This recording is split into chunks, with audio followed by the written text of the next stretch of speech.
A group of mothers are calling for the arrest of a woman accused of running an illegal daycare. It's the same place where police say Ron Malik raped at least 2 girls who were being cared for over a 4-year period. Records from the Department of Human Services show Molly Sinclair has been told 10 times in nearly a decade that she could not run an illegal daycare. But as our Sharon Dankwell reports tonight, these mothers believe she violated a plea deal she took in this case last month.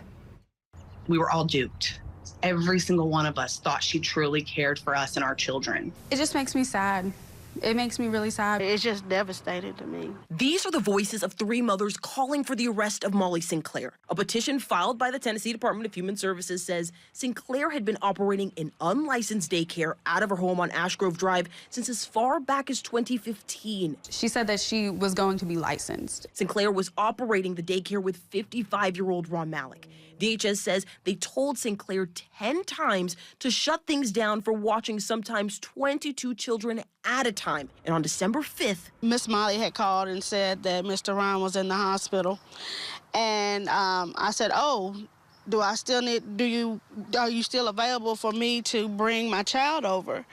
And she said, oh, yes, sweetie, oh, yes. But Malik, known as Mr. Ron, wasn't in the hospital. On that same day, Metro Police arrested him on 26 charges ranging from child rape to child abuse. My child was always attached to Mr. Ron. She loved Mr. Ron. And the first thing that went through my head was, did he touch my child? But when Malik was arrested, parents say Sinclair didn't stop operating her daycare. She told me that she was going to be open on Monday, knowing that he had been arrested. Regardless of the fact that she signed a plea deal agreeing to stop watching children in her home or in any home with her name on the lease starting on November 5th. Has she watched your child since then?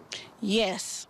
Last time she watched my child was December 4th. Instead of closing down, this mother says Sinclair started funneling children into Malik's sister's home next door. I was looking in, and there was a lot of kids in there that day. They were asleep, but there was a lot of kids like on the floor and stuff. DHS says they found this happening in their petition they filed back in August. Now parents, including one woman who says her daughter was sexually, emotionally, and physically abused by Malik for more than 4 years, want Sinclair to face charges. I am just hoping and praying that we hear that any day soon so we can all be thankful that both of the monsters are off the street. Both the Tennessee Department of Human Services and Sinclair's lawyer were asked to clarify if Sinclair is in violation of her plea deal, but neither group responded. For WSMV4, I'm Sharon Dankwell.